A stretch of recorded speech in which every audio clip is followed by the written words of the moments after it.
Hello, my starfish friends. So, let's see what we have for you today. Starfish, of course, is representing the water element or part of the water element. And I have to find the page, as usual. I haven't done this one a lot.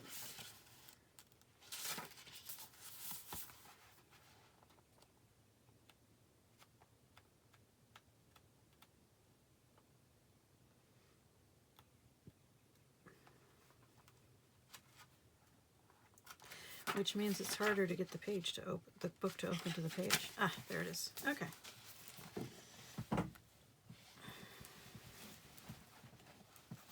Starfish, beautiful, alluring, superficial, or shallow. Perhaps you're very attractive. The starfish is a natural and exquisite beauty, mesmerizing to all. Being around someone with starfish energy is a thrill, like you've been put under a spell of divinity itself. The problem is, these creatures have been reliant on how they look and what other people think of them for so long that they may have forgotten their deeper callings. When this card appears, it's important to ask, am I being swayed by outward appearances? What dreams have I put aside to please others? I really don't see the people-pleasing aspect of this. But I do see someone who... This sentence right here. The problem is these creatures have been reliant on how they look.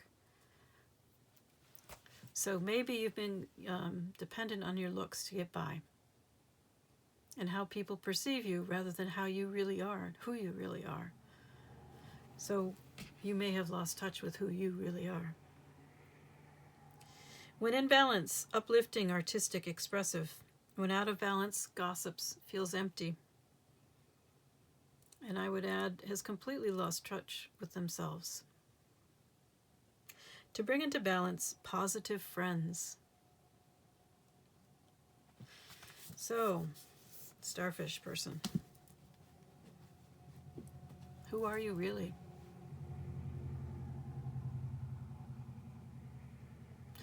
All right. Let's take a look. Your first card out is Phoenix, Death and Rebirth. So this can be, of course, very painful.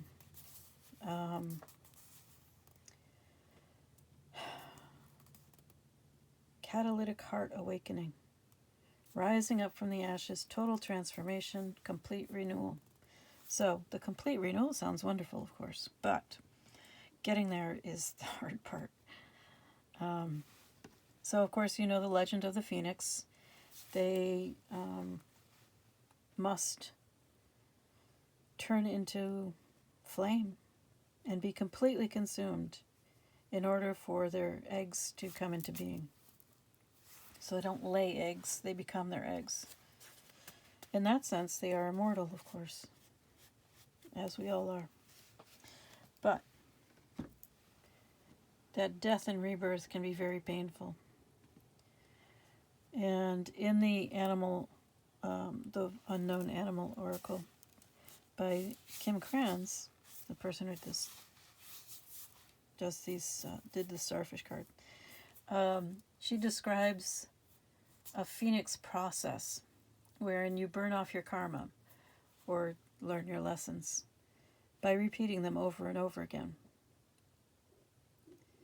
And this is how we learn in general. It's a spiral. Every time you repeat the lesson, it's from a new point, a higher point, hopefully because you've learned something from the last time around. So assuming you learned something the last time around, then you're at a slightly higher point the next time that lesson comes around. So you look at the lesson, you say, oh yeah, I've done this before. And maybe you do something a little bit different. You take a slightly different approach.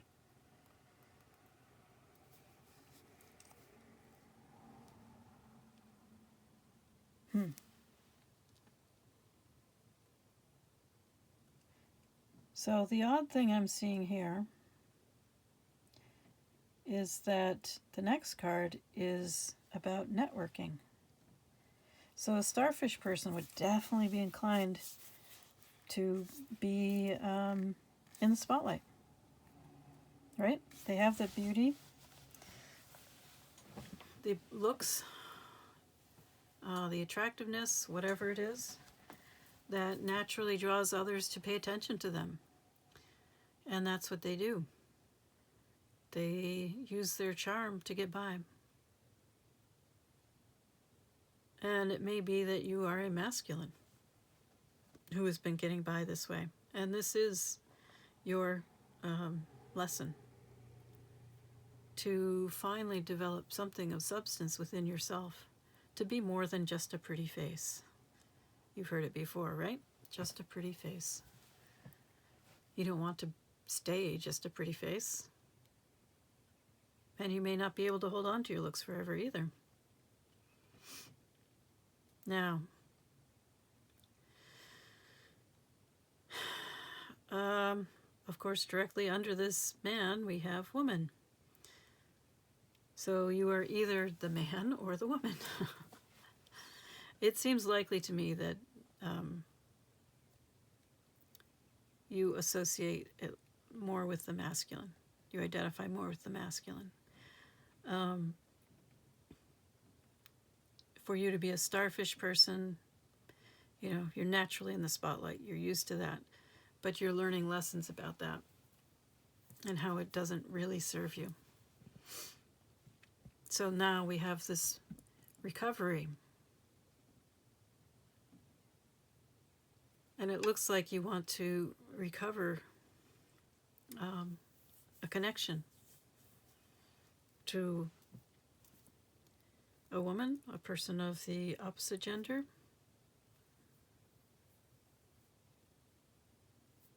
The only problem is I still see this concern for what others think.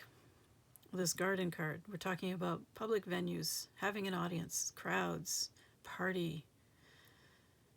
It could be a date. It could be playing the field.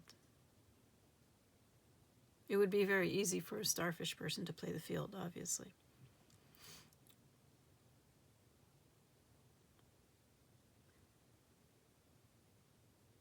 So the Phoenix is about recovery as well.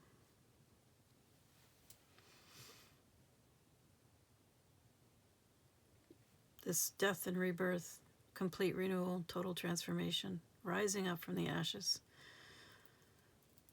returning, recovering. But what are you doing about this appearances issue? Are you just a pretty face still?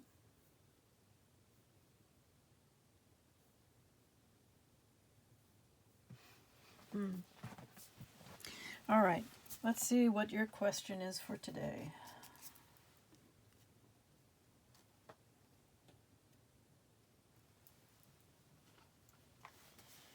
And I'm going to go with the Crow Tarot. This is a new one for me.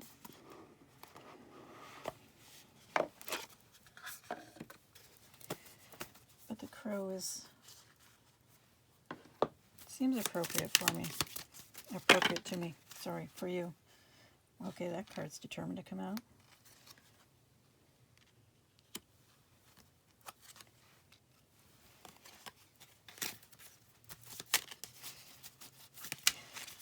Yeah, so strength has been trying to come out of this deck for a while. Here we have it. Strength and the Queen of Wands. So the Queen of Wands is charming and charismatic and warm, passionate, caring. They are capable of self-compassion. They are not simply passion, fire, the destructiveness of fire. They're the nurturing aspect of fire. And strength would be part of that.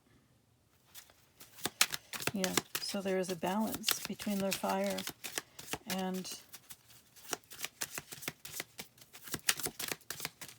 their emotions, their other emotions, the softer, gentler emotions.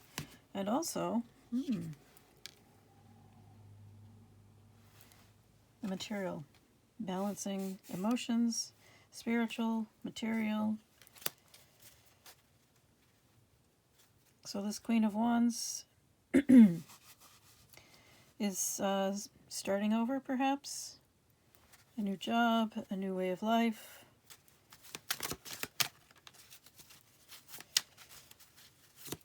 Has a great deal of balance, a great deal of strength, of will, self-mastery. Balancing strength as well as passion and the need, of course, to pay the bills. And then we have a King of Cups. What do we need to know about this King of Cups?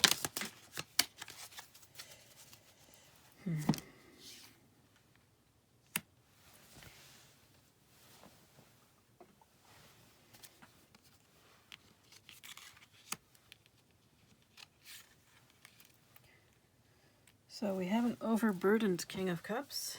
So the King of Cups is known for their mastery of their emotions, but they may be emotionally unavailable or appear to be. This is an upright King of Cups, so perhaps once he really lets someone in, or they really let someone in, they will be more emotionally available and not as cold as they appear to be at first glance. So with Eight of Cups, there is a walking away, but this is an Eight of Cups in reverse, which strongly suggests a desire for reconnection, to reestablish something.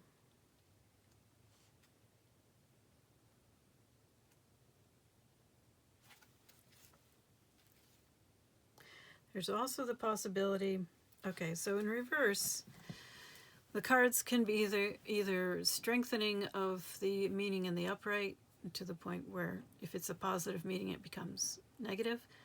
So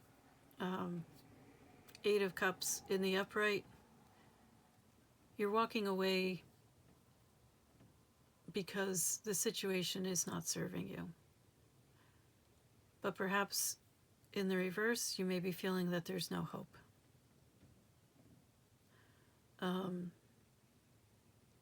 You can walk away out of strength, or you can walk away out of despair. Perhaps in this case, you're walking away out of a sense of it's just all too much. You're completely overwhelmed.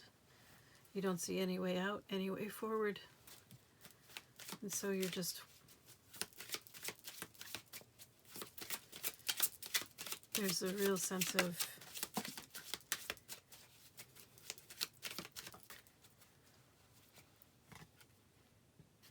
a lack of hope, despair.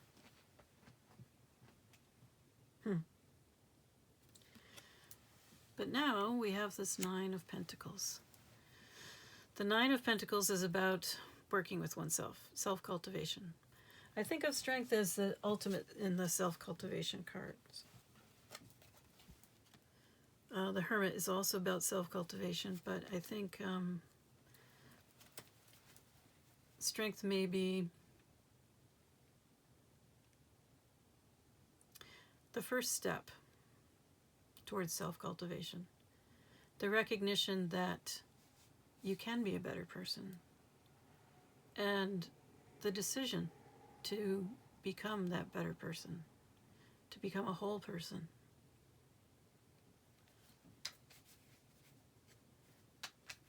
It may be that the Queen of Wands has taken that step already, but the King of Cups is just now beginning to contemplate it out of a sense of desperation, I think. Completely overwhelmed, despairing, desperate, so much loss. And now here you are thinking about taking a step towards cultivating yourself. And perhaps even understanding that it's going to require some alone time, which may be difficult for a starfish. If you're used to getting lots of attention for your looks or whatever reason, and now you find that you must go within. You don't have the Hermit card.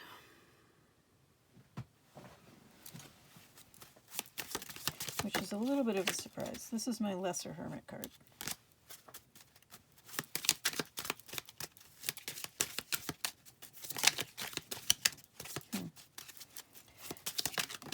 You like the way that landed?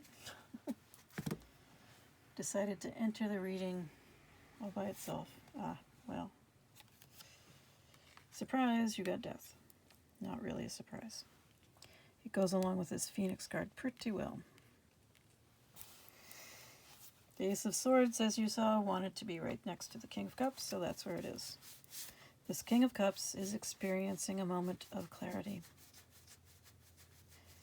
An aha moment, a flash of lightning, insight, eureka.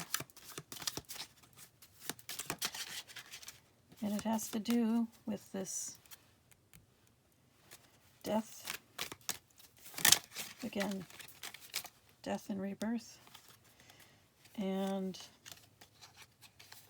the Nine of Pentacles. It's a beginning,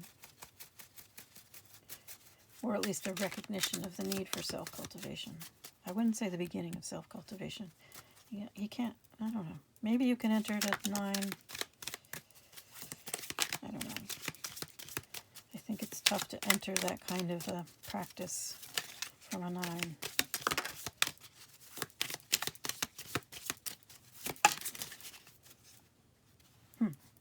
That's interesting.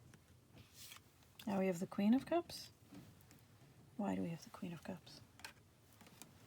I mean, obviously that's a matched pair, but who is she? Where did she come from? What is going on with this Queen of Cups? And the cards just exploded everywhere.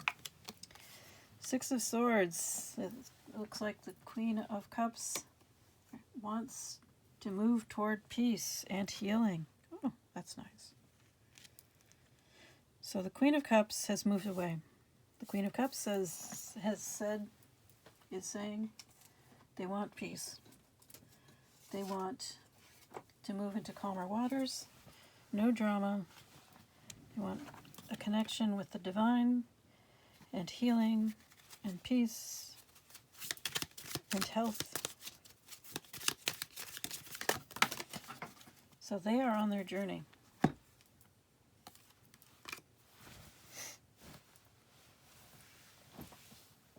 Where's this King of Cups? They've had the insight, the impulse. What are they going to do about it? That's not really a good card for this situation. It can be divine inspiration, so in that sense, yes, it's a good card. But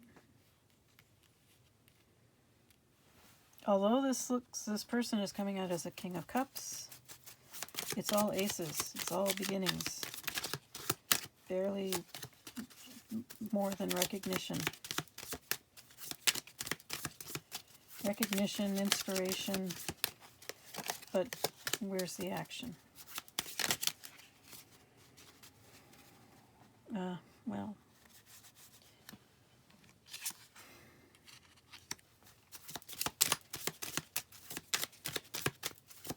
anything else about action? I do believe this King of Cups is you, the starfish person, so what about actions?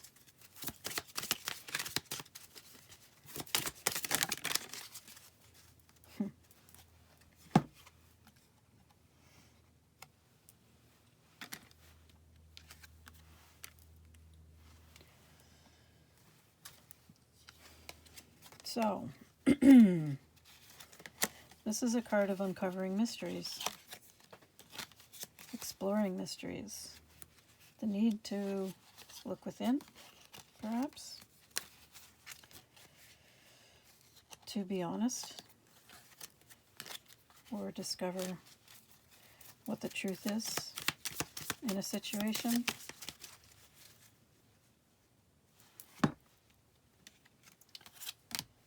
Apparently there's been a lot of conflict. This isn't necessarily bad,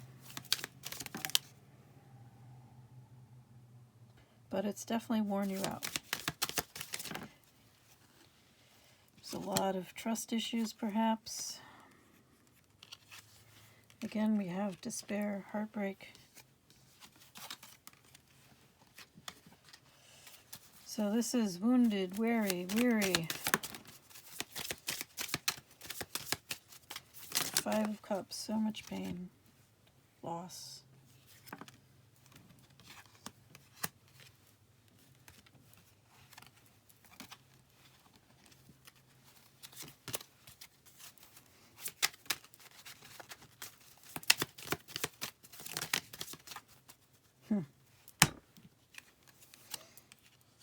And a call to change, to transcend, to become, as I said, more.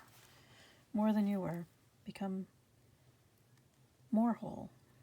We never finish. But that is the practice of self-cultivation, to choose to become more than you were before. To become more whole. It isn't simply about achieving a financial goal or even a physical goal, material goal of some kind. Self-cultivation is about cultivating all of you and becoming a better person. I think of it as a person being like a gem, a big round gem with many, many facets. So many of those little flat places on the outside of the gem. And when you start out, the gem is mostly covered in rock, whatever rock surrounded it. And it has to be, the rock has to be chipped away so that the gem can be seen, so it can be polished, so it can shine.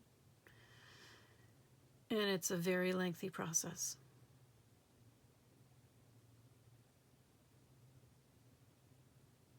So while I see that there's definitely some thought here about how to move ahead,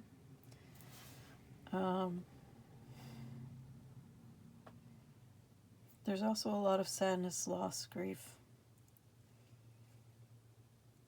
But maybe, I'm not clear on this, but maybe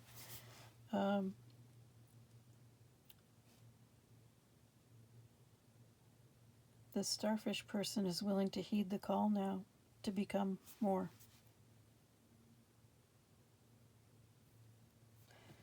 And I do think this is you, viewer. Well, that is my intention, right? So that's, it won't be easy.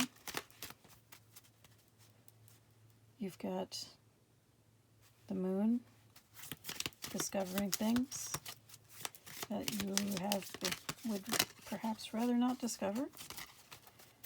Conflict, inner conflict, outer conflict. Lots of Wands cards.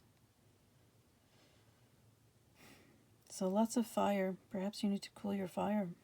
The moon is cooling, at least.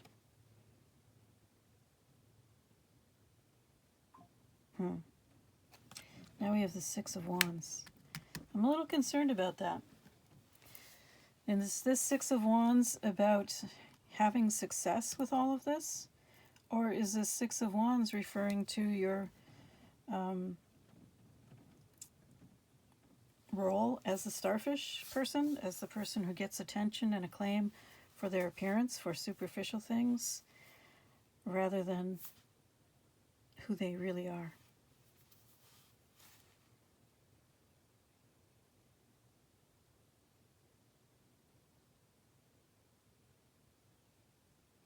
That is the conflict here. This is easy, familiar, but it's not going to get you anywhere. Not with the Queen of Cups or Queen of Wands.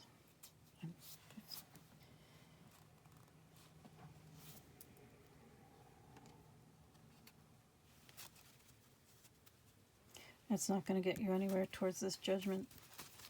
But if what you're looking for is success with this judgment, with this call to become a better person, well then, that would be amazing. If this is your goal, success. No matter what you do, if you keep going with self-cultivation, you will be successful. You may not be successful in the public acclaim kind of way, but you'll feel better in your own skin.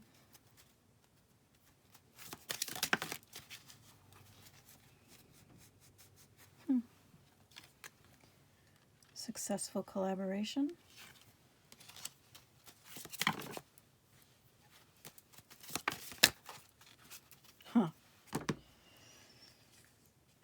Successful collaboration with a high priestess.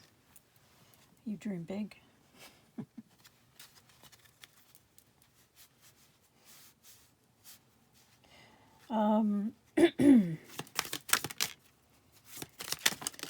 Two of Cups. Yeah, okay.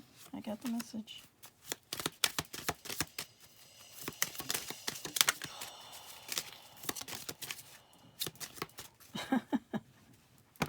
Two of Cups, Ten of Cups. Oh my. You think you're in a soul connection and you want it all.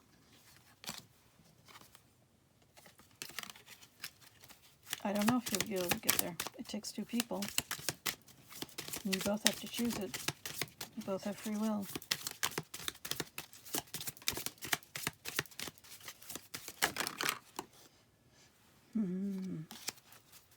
And you have a pretty bad history.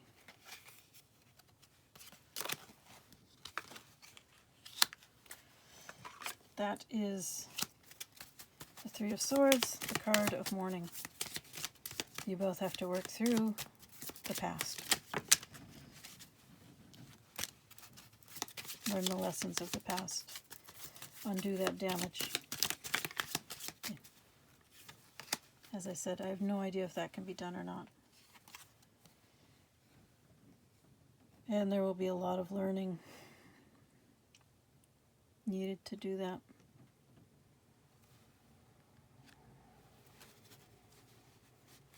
So, I think it's time for your final message of this reading. Let's see. I really am not feeling the wisdom of the Oracle today.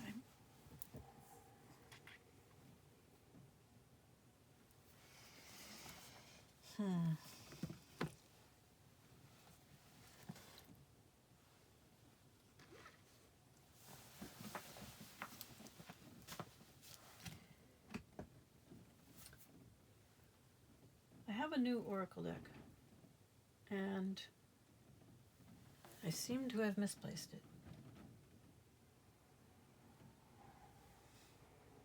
Oh, all right. I'm going with the Healing Heart Oracle today. I haven't used that one in a while, but it seems like the right one for you, starfish person.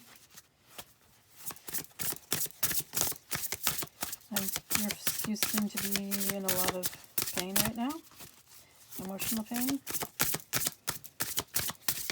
You could think of it as growing pains.